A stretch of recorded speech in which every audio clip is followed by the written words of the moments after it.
Muy buenas tardes a todos los participantes. Los saludamos y les damos una cordial bienvenida desde la Dirección de Infosalud, que pertenece a la Dirección General de Telesalud, Referencia y Urgencias, y por supuesto, desde la Unidad Funcional de Telesalud y Telemedicina del Hospital Nacional Cayetano Heredia del Ministerio de Salud.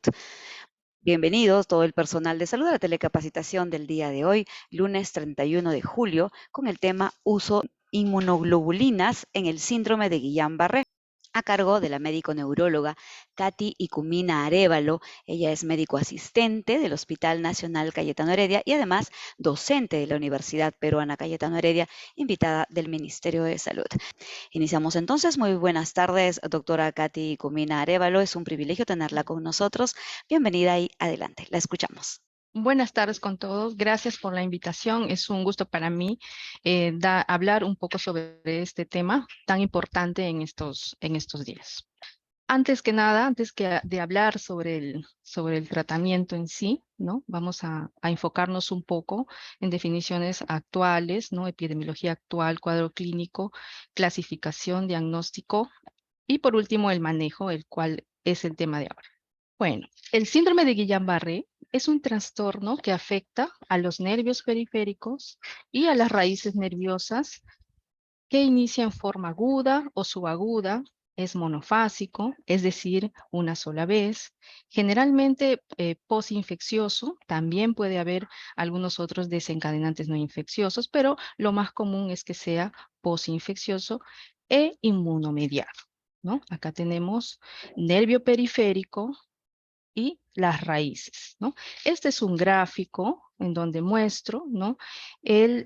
Una parte de la médula espinal que representa al sistema nervioso central, ¿no? Y el Guillain-Barré afecta, ¿no?, lo que es el sistema nervioso periférico, en este caso representado por las raíces, ¿no?, que son estas raicillas acá, que hay una anterior que es motora y una posterior que es sensitiva, ¿no? La unión de ambas forma entonces un nervio periférico, ¿ya?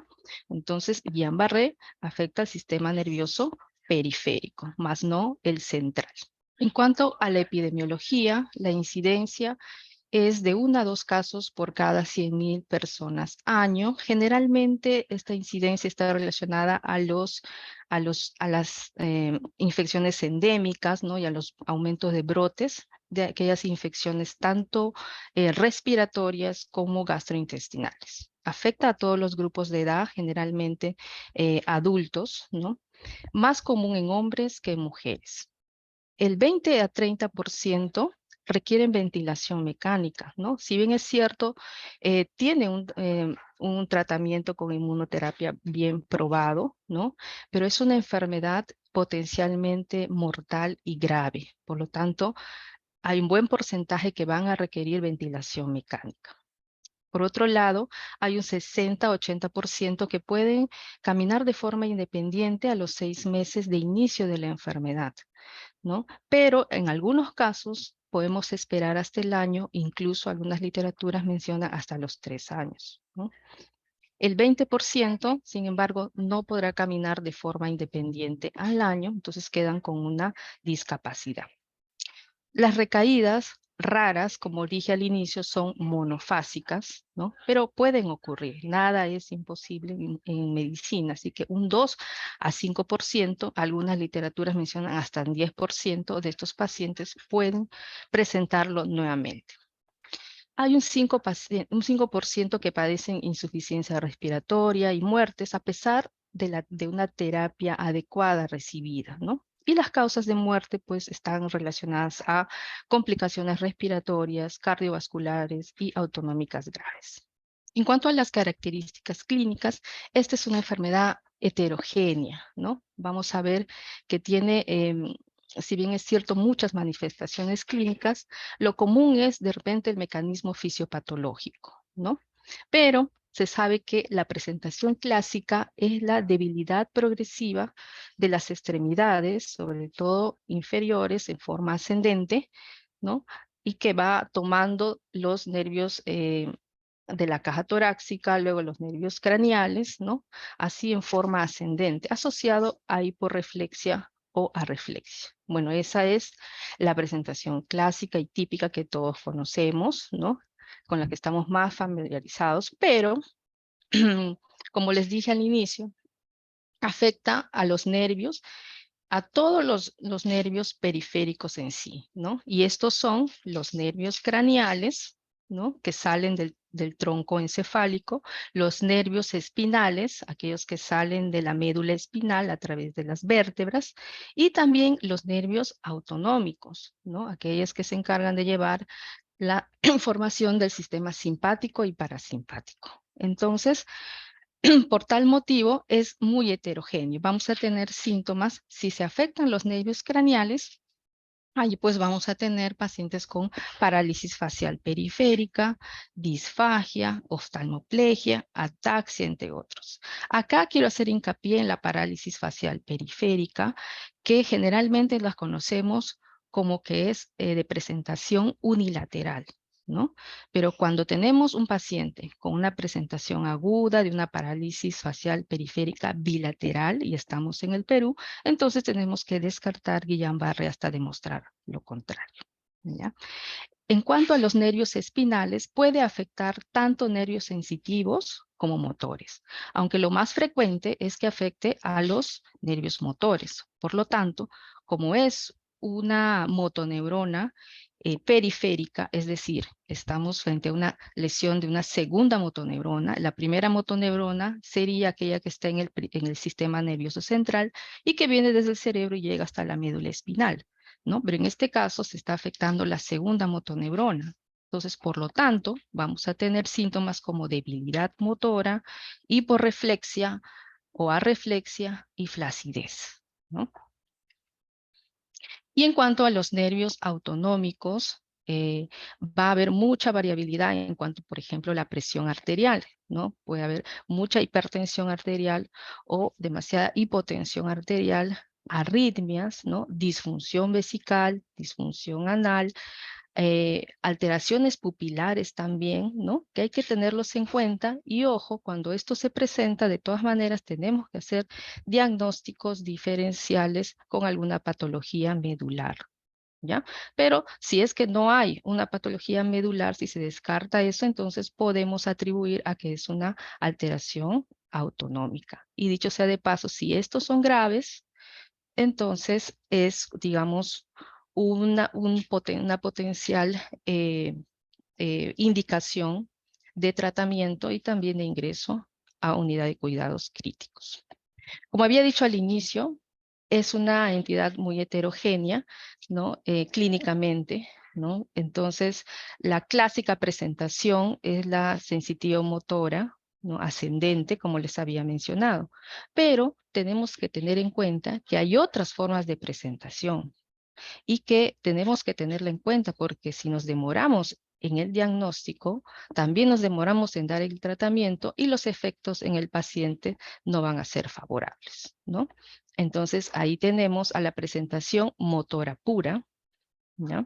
A la presentación paraparética, es decir, con afección tanto sensitiva como motora de solo los miembros inferiores. Y hay otra presentación, la faringe cérvico-braquial, ¿no? Faringe cérvico-braquial, ¿no? Que solo afecta a miembros superiores, debilidad en el cuello, ¿no? Y disfagia, ¿no? También otra presentación que es la parálisis facial bilateral que les había mencionado, que se puede presentar o no con parestesias, ¿no? Parestesias a nivel de las extremidades. La sensitiva pura, ¿no? Que es rara, pero hay que tenerlo presente también, aunque cuando se presenta así tenemos que descartar otros diagnósticos diferenciales porque no es lo común una presentación sensitiva pura, ¿no? Luego tenemos estas dos presentaciones que se salen un poco de el cuadro de debilidad motora y sensitiva, ¿no? Ya que acá tenemos en el síndrome de Miller-Fisher que se caracteriza por compromiso de nervios craneales, como los oculomotores, ¿no? Además de los otros como ataxia, ¿no? Y arreflexia, ¿ya? Y hay otra que también es mucho más, digamos, que se sale del cuadro, en la cual, además de los síndromes mencionados, ¿no? Síntomas mencionados, se agrega alteración de la conciencia. Un Guillain-Barré, un paciente con Guillain-Barré generalmente no se afecta la conciencia, ¿no? En el Bickerstaff, ¿no? Sí se puede alterar, ¿no? Hay ciertos mecanismos fisiopatológicos que comparten, ¿no? En común con el síndrome de Guillain-Barré, ¿ya? Tiene que tener un alto grado de sospecha y siempre descartando otras patologías a nivel central, ¿no? Muchas de estas variantes generalmente no la vemos en la presentación clínica habitual, ¿no? En un hospital, pero sí cuando se presentan brotes, ¿no? De alguna enfermedad infecciosa, por ejemplo, ahí sí vamos a tener mayor cantidad de casos y por lo tanto podemos pescar algunas de estas variantes. Entonces, como es tan heterogéneo, ¿cuándo sospechar en un síndrome de Guillain-Barré? ¿No? Lo sospechamos cuando se presenta un paciente con debilidad de extremidades bilateral, ¿no? Ascendente o no, rápidamente progresiva, simétrica o asimétrica, y con o sin déficit o compromiso sensitivo, ¿no? Básicamente es la debilidad. Y de presentación aguda a subaguda, ¿ya? Pero no súbita, ojo, ¿ya? Si un paciente se presenta con una debilidad que llega a su máxima, a su nadir o a su máximo síntoma de debilidad en menos de 24 horas, hay que plantear otras causas. Y que se asocia además hiporreflexia o arreflexia en diferente grado, ¿no? Parálisis vulvar, que se refiere a compromiso de nervios a nivel del bulbo raquídeo, que dan alteraciones en la masticación, en la deglución, en el habla, ¿no? O parálisis facial también. Oftalmoplegia, que es la parálisis de los nervios que controlan los movimientos oculares, ¿no? Por lo tanto, el paciente no puede mover los ojitos para los lados, ¿no? Y ataxia, ¿ya? Por compromiso también de pares craneales y dificultad para mantener la marcha. En cuanto al curso clínico, ¿no? E infecciones asociadas. Entonces, esta es una enfermedad, como les había mencionado, posinfecciosa. No es parainfecciosa, sino posinfecciosa. Es decir, que hay un antecedente, ¿no? Que lo más común, el 76, 70, 76%, es que el evento precedente sea una infección. Puede ser también otras causas, como por ejemplo cirugías, también pueden dar lugar a Guillain-Barré, está descrito, ¿ya? Pero generalmente son las infecciones, ¿no? Que se presentan más o menos 2 semanas a 6 semanas antes de iniciar los síntomas, ¿ya? Seguidamente, ¿no? Acá tenemos, ¿no? Esta curva roja que vendría a ser la infección, que se presenta semanas antes, ¿no? Y que da lugar a la formación de anticuerpos, ¿no? Que van a actuar sobre algunos componentes de los nervios, ¿no? De la membrana plasmática de los nervios, ¿no? Y esto se va a formar, porque siempre que se forman los anticuerpos toma su tiempo, ¿no? 1 a 2 semanas más o menos. Entonces, ¿qué es el tiempo que empieza a aparecer los síntomas, ¿no? Entonces tenemos una fase de progresión, ¿no? De síntomas iniciales que dura días a semanas, y luego ya una fase de plató o una fase en la cual va a durar también semanas o puede durar también meses, ¿no? Meses. Y luego ya viene la fase de recuperación y en algunos pacientes puede quedar con discapacidad ya pasado el año o los 3 años. Algunas se han establecido ya infecciones que están muy asociadas a desencadenar el síndrome de Guillain-Barré, ¿no? A la cabeza entonces tenemos el Campylobacter jejuni, que tuvimos un brote en el 2019, ¿no? El citomegalovirus también ha sido asociado, el Haemophilus influenza, el Mycoplasma pneumoniae, el virus del Epstein-Barr, el virus de la hepatitis E, el virus de la influenza A, el virus del Zika, el virus del dengue, el chikungunya, y también tuvimos en la época de la pandemia muchos casos asociados al COVID-19. Existe una clasificación, podemos clasificarlo, ¿no? Como hemos visto acerca de las variantes, en una clasificación clínica, ¿no? Que ha sido dado por ciertas entidades, ¿no? Perdón. En cuanto se le ha clasificado como el espectro del síndrome de Guillain-Barré. Se dice espectro porque no necesariamente pues, se va a presentar, como les dije, en forma típica, ¿no? Puede haber variantes, ¿ya? Y también el espectro del síndrome de Miller-Fisher, ¿no? El síndrome de Miller-Fisher clásico, ¿no? Es oftalmoplegia, ataxia, ¿no? Y arreflexia. Pero puede haber tal vez oftalmoplegia pura, ataxia pura, ¿no? Y seguir siendo un Miller-Fisher, ¿no? Y lo cual dificulta aún más el diagnóstico. Por eso se habla de espectro, ¿no? Del síndrome de Miller-Fisher. Y también, por último, separado está con alteración de la conciencia la encefalitis de Bickerstaff, ¿no? Que se caracteriza, puede ser por somnolencia o por una franca alteración de la conciencia mucho más profunda. Entonces, entre los casos más frecuentes, ¿no? De esta clasificación tenemos a la desmielinizante como más frecuente, seguida de la axonal. También se le ha clasificado de acuerdo a la evaluación electrodiagnóstica, ¿no? En neurología tenemos un examen auxiliar que se llama electromiografía más velocidad de conducción, en la cual evalúa los nervios periféricos y el músculo, ¿no? Y la conducción nerviosa entre la placa mioneural, ¿no? Entonces, gracias a ello se le ha podido dividir, ¿no? Lo cual se correlaciona también con la fisiopatología en neuropatía axonal motora aguda, conocida como AMAN, o neuropatía axonal sensitiva motora aguda, o AMSAM, y la polirradiculoneuropatía desmielinizante inflamatoria aguda, o AIDP. ¿Ya? Tanto el AMAN como el AMSAM son lesiones axonales primarias. Quiere decir que el daño autoinmune se va a producir directamente en el axón o en los nodos de Ranvier, que vamos a explicar más adelante con detalle. En cambio, el AIDP, hay una desmielinización primero, ¿no? Alteración o una lesión en las células de Schwann y secundariamente se va a alterar el axón. Vamos a hablar sobre la fisiopatología, lo cual acá es muy importante para poder entender cómo van a actuar las inmunoglobulinas en esta enfermedad. La evidencia, ¿no? Es sólida en cuanto al mecanismo autoinmune conocido como mimetismo molecular, ¿no? Es un tipo de mecanismo autoinmune y que se ha presentado o se ha visto, ¿no? En el síndrome de Guillain-Barré relacionado al Campylobacter jejuni y el tipo AMAN, ¿no?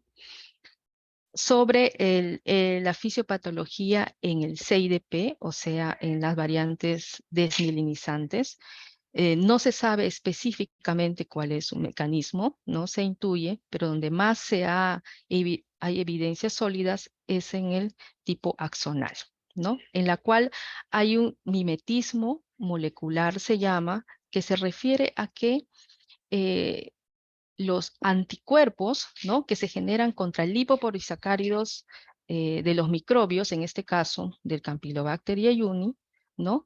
Van a actuar también sobre antígenos a nivel del axón, ¿ya? Porque van a ser estructuralmente similares a los lipopolisacáridos antimicrobianos. A eso se llama reacción cruzada, ¿no? En un subgrupo de pacientes se encuentran anticuerpos contra los gangliósidos, ¿no? Estos gangliósidos van a estar ubicados en la membrana plasmática del axón, principalmente. Estos gangliósidos son glicolípidos que están en los nódulos de Ranvier principalmente y terminales nerviosas motoras, y estos van a ser los objetivos antigénicos de los autoanticuerpos. Otros componentes del sistema inmune que están implicados en el Guillain-Barré son la activación del complemento y la infiltración de macrófagos, o sea, células, inflamación, sobre todo en el AIDP o desmielinizante. A ver, para entender un poquito el mecanismo patológico a nivel del Guillain-Barré y Miller-Fisher, vamos a explicar un poco este cuadro que es importante, ¿no? Acá tenemos entonces un nervio periférico, ¿no? Acá está el cuerpo de la neurona con su núcleo y sus dendritas, ¿ya? Este es el axón y estos sus terminales, acá están sus terminales nerviosas, ¿ya? Estas van a ser las células de Schwann, ¿no? Que son como unas capas que van a envolver en forma concéntrica al axón, ¿no? Son como un aislante, cuya función es que aísla y permite que la información nerviosa viaje en forma saltatoria, ¿no? Saltatoria, para conectarse con otra neurona, ¿ya? De esa forma hace que la información viaje de forma rápida, ¿ya? Al haber este aislante, ¿ya?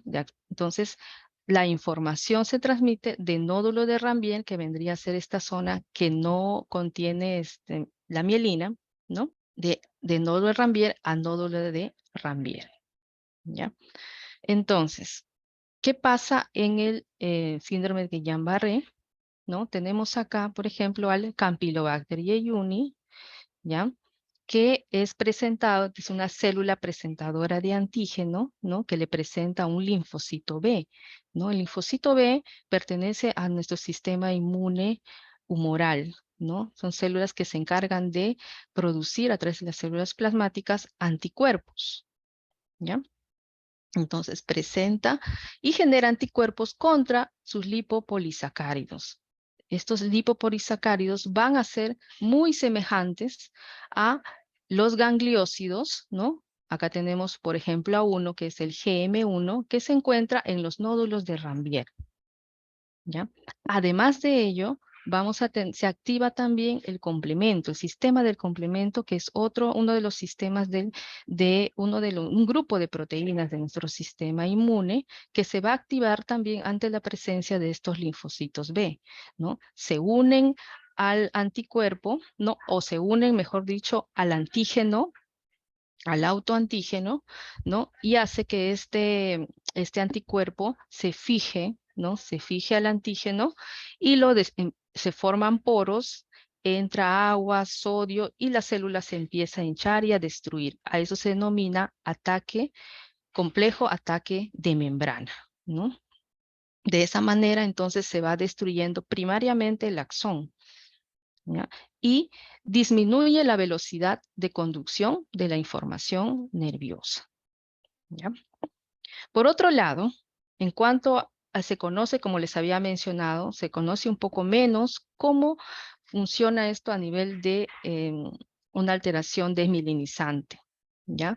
Se cree que los macrófagos, ¿no? Que son células que van a también pertenecer a nuestro sistema innato, de defensa innato, van y destruyen a esta mielina o células de Schwann que están ozonizadas, ¿no? En conjunto con las, las citoquinas, ¿no? Entonces, se va destruyendo la mielina y posteriormente se destruye el axón, ¿no? De esa manera actuaría la fórmula desmielinizante, ¿no? Es las teorías que se han postulado. En cuanto al síndrome de Miller-Fisher, ¿no? También hay antígenos, ¿no? Entre ellos está, bueno, el más frecuente que se encuentra en el síndrome de Miller-Fisher a nivel de los oculomotores está el GQ1B. Hay otros, pero el más frecuente es el GQ1B. Entonces, hay anticuerpos que actúan a nivel de las terminales nerviosas de los nervios oculomotores, ¿no? Que van a producir daño a nivel axonal a este nivel, ¿ya? Entonces, de esa manera se producen mecanismos patogénicos en cuanto a la lesión axonal primaria, desmielinizante y al nivel del síndrome de Miller-Fisher, ¿ya? Tengamos en cuenta que acá en las biopsias, el síndrome el AIDP, en la forma del AIDP, se ha encontrado células inflamatorias, ¿no? Porque tenemos acá la presencia de macrófagos y otras células, ¿ya? En cambio, en el axonal no, porque primariamente se afecta el axón, ¿no? Con el complejo ataque de membrana con los anticuerpos. Entonces, ¿cómo hacer el diagnóstico del Guillain-Barré? Primero, al tener una alta sospecha clínica, ¿no? Con la presentación clásica o las variantes, y chequear criterios diagnósticos que ya se han establecido, ¿no? Además de ello, excluir otras causas, ¿no? Sobre todo si tenemos banderas rojas, ¿no? Por ejemplo, como ya les había mencionado, si el cuadro clínico avanza muy rápidamente en menos de 24 horas, o si preferentemente hay un compromiso sensitivo, o si hay un nivel sensitivo, o si hay un compromiso vesical o anal, preferentemente, que nos haga pensar que la etiología es más central y no tanto periférica, ¿ya? Entonces, una vez que tenemos una alta sospecha de que sí puede ser un Guillain-Barré, nos podemos ayudar con pruebas de laboratorio de rutina, que esto más bien está orientado también a descartar otras causas, ¿no? El examen del LCR o el líquido cefalorraquídeo y los estudios electrofisiológicos, el cual ya hemos hablado. Entonces se han establecido criterios diagnósticos, ¿no?, por entidades internacionales sobre el síndrome de Guillain-Barré, ¿no? Características clínicas típicas, ¿no?, que vienen a ser debilidad, flacidez bilateral de extremidades, disminución de los reflejos y ausencia de otros diagnósticos alternativos. Otras características a tener en cuenta es el curso monofásico, que el cuadro se presente más de 12 horas, ¿no?, entre 12 a 28 días a un mes, ¿ya? La presentación o el curso generalmente es en las primeras 4 semanas. La mayoría de los pacientes llega al nadir, o sea, la máxima intensidad de los síntomas a las 2 semanas, pero puede llegar hasta las 4 semanas. Luego tenemos que sea relativamente simétrico, puede ser también asimétrico. Los síntomas sensitivos generalmente son leves, si es que están, ¿no? Usualmente la fase de plató es a las 2 a 4 semanas. El compromiso de nervios craneales van a ser facial, vulvar y oculomotor, ¿no? Hay disfunción autonómica, ausencia de fiebre, ¿no?, que represente alguna causa infecciosa. El análisis del LCR, del líquido cefalorraquídeo, generalmente no debe haber células, ¿no? Pero se dice que se puede aceptar hasta 50, ¿ya? Pero si hay más de esa cantidad, incluso yo diría menos, o sea, mayor de 10 de repente, aquí hay que plantear ya otras causas, otros diagnósticos, ¿ya? Por ejemplo, neoplasias inflamatorias como linfomas, por ejemplo, ¿no? La elevación de las proteínas generalmente empieza a elevarse o empieza a aparecer a partir de la segunda semana, ¿ya? Estudios de conducción nerviosa en la cual se demuestre enlentecimiento en la conducción o bloqueo, y al igual que las proteínas tampoco se presentan al inicio, ¿no? Lo ideal es hacer un estudio seriado con esta prueba, aunque en la práctica no es factible, pero se puede hacer un control a las 6 semanas más o menos, ¿no?, para poder identificar estos cambios. En el síndrome de Miller-Fisher, característico es la oftalmoparesia bilateral, ¿no?, ataxia, la reflexia o hiporreflexia, ¿no? No hay alteración de la conciencia y los tractos córtico-espinales largos están respetados, ¿no?, aquellos que afectan las extremidades. Igual que en el síndrome de Guillain-Barré, también en el Miller-Fisher, o sea, en el clásico, ¿no?, el Miller-Fisher también hay disminución de células y proteínas elevadas en el mismo tiempo. Entonces, esos son, digamos, los criterios diagnósticos. Pero tenemos que tener en cuenta, como les había mencionado, hay banderas rojas que nos hacen pensar en otras etiologías que pueden parecerse, que pueden ser similares, ¿no?, al Guillain-Barré, ¿no? Síntomas, si hay compromiso del sistema nervioso central, descartar algunas otras causas de origen central, ya sea en tronco o a nivel cerebral, ¿no? O algunas otras alteraciones metabólicas que puedan producir alteración de la conciencia. Células a nivel de la médula espinal, ¿no? Ahí tenemos mielitis flácida aguda, la polio a la cabeza, aunque ya está erradicada, pero era una causa bastante frecuente de confusión, ¿no? A nivel de las raíces nerviosas, infecciones, ¿no?, de otro tipo, compresiones o malignidad leptomeningia, como les había mencionado. Si hay celularidad en el LCR, más de 10, más de 50, ya tenemos que pensar que hay una infiltración maligna leptomeningia, ¿no? Y que no es un Guillain-Barré, sino una infiltración leptomeningia. Haces a nivel de raíces nerviosas. Y en nervios periféricos tenemos que plantear el cuadro del CIDP, que es la polineuropatía desmielinizante y inflamatoria crónica, ¿no? Que es un cuadro similar, muy similar al Guillain-Barré, pero que ya ha pasado más de 2 meses o de 8 semanas, ¿no? Y que tiene varios brotes, ya no es monofásico, sí se presenta en varios brotes agudos, ¿no? Luego tenemos otras causas, ¿no? Diferenciar de otras causas, deficiencia de vitamina B12, toxinas, ¿no? Otras polineuropatías, por ejemplo, del paciente crítico, aquel que está en UCI, ¿no? Existen muchas otras más que podemos plantear de acuerdo al contexto clínico. La unión neuromuscular también, ¿no? Miastenia grave, síndrome de Latin-Ibro, entre otros. Y a nivel muscular. Es decir, un paciente, ¿no? En conclusión, acá, un paciente que se presenta con una debilidad, ¿no? Aguda, subaguda, lo que tenemos que hacer es descartar la debilidad en todo el recorrido de la vía piramidal, ¿no? Como se presenta principalmente con debilidad motora, ¿no? Desde la vía piramidal, desde el cerebro hasta, como dice acá, el músculo, ¿no? Desde el cerebro hasta el músculo. Ir descartando uno a uno si en alguna parte de su recorrido puede haber alguna otra enfermedad que nos pueda hacer confundir con Guillain-Barré. En cuanto al manejo, ¿cuándo iniciar tratamiento? Se recomienda cuando se presente uno más de los siguientes, ¿no? Incapacidad para caminar más de 10 metros en forma independiente, ¿no? Hay la clasificación de debilidad, ¿no? Que es el, de House, Brackman, ¿no?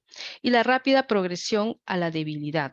También es otra, puede ser, por ejemplo, que tenga debilidad leve, ¿no? Debilidad leve, pero sin embargo, está progresando rápidamente. Entonces, ese es un criterio para yo decidir si va a iniciar o no el tratamiento. Cuando hay disfunción en la deglución, ¿no? O disturbio autonómico severo, ¿no? Quiere decir que ya acá hay compromiso vulvar, compromiso autonómico, entonces también me dice que debo ya tomar una decisión de manejo. Y por supuesto, cuando hay insuficiencia respiratoria, cuando hay un compromiso o un distrés respiratorio o una insuficiencia respiratoria inminente, por ejemplo, cuando el paciente tal vez todavía no requiere oxígeno, pero no puede hablar al reposo, ¿no? O no puede respirar al reposo, no puede contar hasta 15, ¿no? En la expiración, ¿ya? Entonces, y ciertos parámetros de capacidad vital, ¿no? En la espirometría también nos puede indicar que ese paciente está haciendo una insuficiencia respiratoria ya inminente, ¿no? Y que requiere ya manejo y un monitoreo bien estricto en unidad de cuidados críticos. Entonces, una guía para facilitar el manejo es de acuerdo a la fase, ¿no? A la fase en la que está el paciente, ¿no? Si está en la fase aguda, dentro de las 2 semanas de inicio de la enfermedad, ¿no? Podemos tener un paciente que camina independientemente o que es una variante, pero es leve. En ese caso, entonces, puedo decidir no darle tratamiento, pero lo hospitalizo y lo monitoreo, ¿no? Estrictamente para ver si hay progresión, para ver si hay compromiso respiratorio, ¿no? Debilidad vulvar y disfunción autonómica. Pero si ya un paciente tiene incapacidad de caminar, necesita ayuda, hay compromiso respiratorio, vulvar y autonómico, ya tengo que iniciarle la inmunoterapia, ya sea inmunoglobulina o plasmaféresis, ¿no? Pasado las 2 a 4 semanas, que ya está en progresión, ¿no? Puede presentar estos síntomas que se complican en forma tardía, ¿no? Dicho sea de paso, en esta fase ocurren, digamos, la mayoría de las muertes, ¿no? En la fase aguda y la fase progresiva, sobre todo, la mayoría de las muertes por estas causas, ¿ya? Cuando ya ha completado la inmunoterapia, también hay que seguir monitorizando porque puede hacer todavía estas complicaciones. Vamos a hablar más adelante del post-tratamiento. Y en la fase de plato, usualmente 4 a 8 semanas del inicio de la enfermedad, el paciente puede estar en proceso de recuperación, ¿no? Igual hay que monitorizarlo, o puede hacer recaídas, ¿no? hay una situación en este caso que se llama fluctuación relacionada al tratamiento, ¿no? Lo cual es un reto diagnóstico y también de manejo, ¿no? En la que podemos, de acuerdo a la gravedad, volver a dar otro curso de inmunoglobulina o de plasmaféresis, ¿no?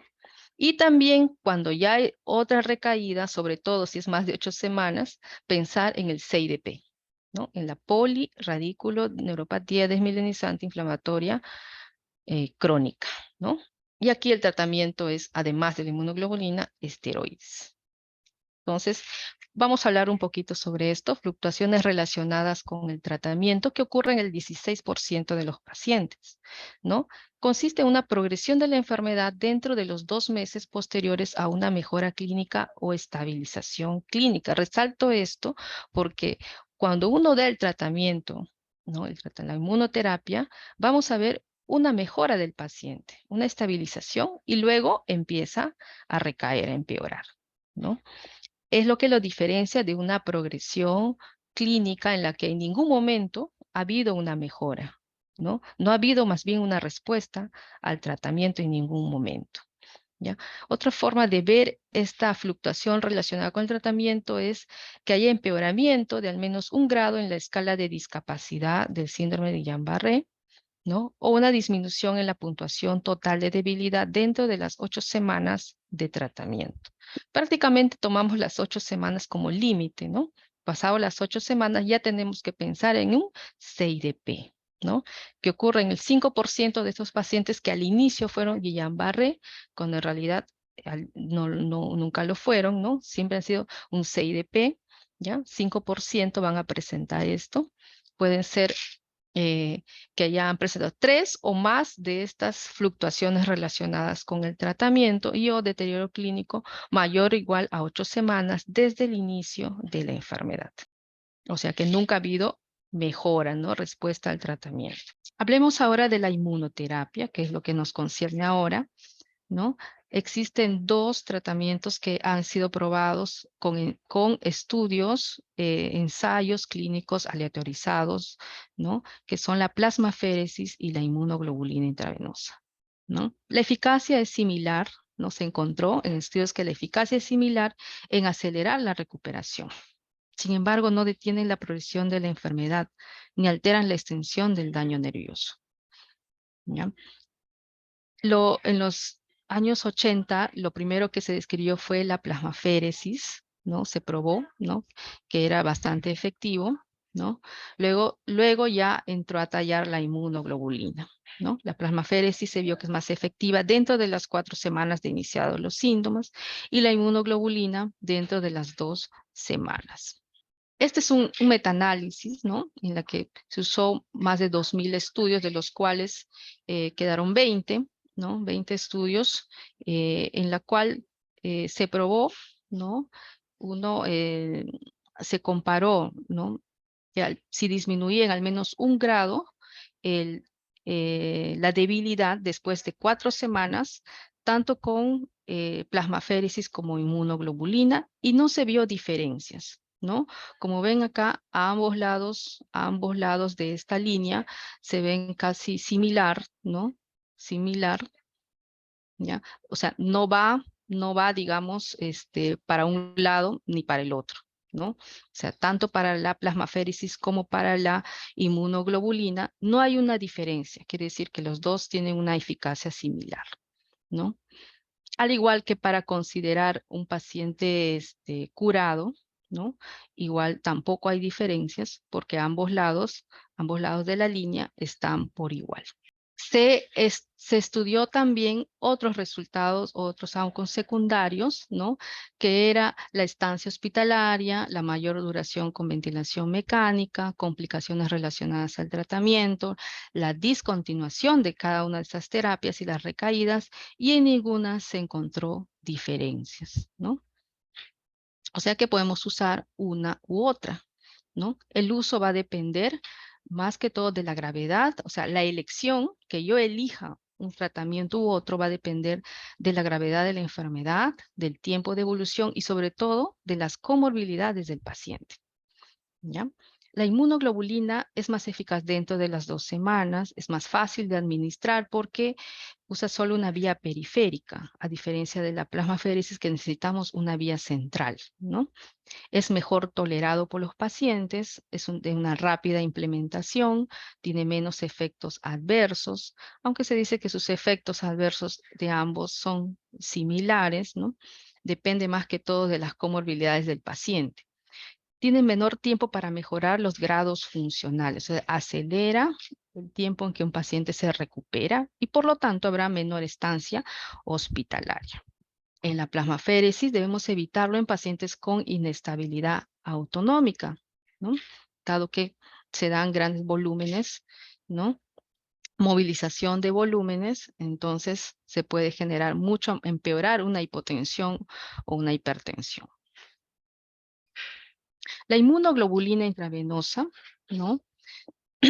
Hay, primero se usó en los años 80 como reemplazo a inmunodeficiencias, ¿no? Luego se expandió su uso como inmunomodulador, que es como lo estamos usando ahora en el caso del síndrome de Guillain-Barré, ¿ya? Se obtiene a partir del plasma. Para obtener un frasco, generalmente se tiene que tomar 3.000 a 60.000 donantes aproximadamente. Y más del 95% del contenido son inmunoglobulina G, ¿no? Y en menor cantidad, inmunoglobulina A y la inmunoglobulina E o las demás, o la M, ¿no? Son 5 los tipos de inmunoglobulinas que tenemos, son producidas por los linfocitos B, ¿no? Y pertenecen al sistema inmunitario adaptativo humoral, ¿ya?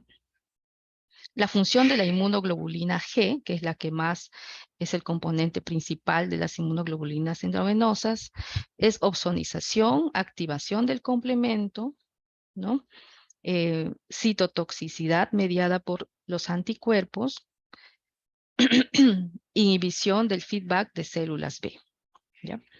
Entonces, según el fabricante, los agentes estabilizadores pueden variar. O sea, estas inmunoglobulinas, para tenerlos en los frascos, necesitan ciertos agentes estabilizantes, ¿ya? Que pueden ser glucosa, sodio, entre otros, ¿ya? Y que cada fabricante, ¿no? O mejor dicho, cuando lo vamos a usar, tenemos que tener en cuenta las indicaciones o el inserto que viene en cada inmunoglobulina para ver qué contiene, ¿no? Pasa por un proceso estricto de purificación contra virus. Entonces, como ven, todo este proceso toma su tiempo y también un costo, ¿no? Por lo tanto, es mucho, esa es la gran desventaja, ¿no? Es mucho más caro que una plasmaféresis, ¿ya? Entonces, mayormente los países de Europa, América, es lo que más se benefician, ¿no? En cambio, en otros países de África o Asia es muy poco su acceso por tal motivo. Al momento de factores a tener en cuenta al momento de administrar este medicamento, uno es características físicas y químicas de la inmunoglobulina, como es la concentración, la osmolaridad, el agente estabilizante que habíamos hablado y el contenido de sodio, ¿no? Muy importantes, ¿no? Para poder administrarlos, ¿no? La osmolaridad, por ejemplo, tiene una osmolaridad un poco baja, cosa que permite darlo en forma por vía periférica, ¿ya? Agentes estabilizantes que hay que conocerlos, ver el inserto, ¿no? Qué tipo de, por ejemplo, de azúcares contiene, si estoy frente a un paciente con diabetes mellitus, por ejemplo, o con insuficiencia renal. Ahí es donde detallar también las características del paciente que debo tener en cuenta, ¿no? Debo tomar nota antes de administrar la inmunoglobulina, ¿no? Saber qué comorbilidad tiene. ¿Qué factores conocidos de riesgo tienen? ¿No? Por ejemplo, insuficiencia cardíaca, insuficiencia renal, hipertensión, que sea anciano, gestante, neonato, hipercoagulabilidad o diabetes mellitus, ¿no? Incluso creo que ahí tenemos que tener la ayuda del personal de enfermería, ¿no? Para hacer esta evaluación, porque además se hace un cuadro, ¿no? Entre las características del frasco en específico que vamos a usar, ¿no? Porque hay varias marcas, ¿no? Y las características, por un lado, ¿no? Las características del paciente y por otro lado, las características del fármaco que vamos a usar, ¿ya? Cotejar eso y ver si es posible usarlo en ese paciente. Ahora, ¿cuál es su mecanismo de acción? Acá tenemos casi el mismo gráfico que hemos visto en la fisiopatología, solo que acá vamos a mencionar las funciones inmunomoduladoras que tiene la inmunoglobulina, ¿no? Como son modular el repertorio de células B y la síntesis de anticuerpos, ¿no? También neutraliza patógenos, neutraliza autoanticuerpos patogénicos, inhibe el daño que hace el sistema de complemento, ¿no? También inhibe la actividad de los macrófagos, ¿no? Inhibe la maduración de las células presentadoras de antígenos. También hay una disregulación de los productos eh, eh, elaborados por las citocinas proinflamatorias elaboradas por algunas células y la inhibición de la citotoxicidad celular. Como ven, no solamente es una acción, ¿no? Sino tiene muchas acciones a nivel nervioso, ¿no? Más que todo a nivel inmunitario, ¿no? Como inmunomodulador.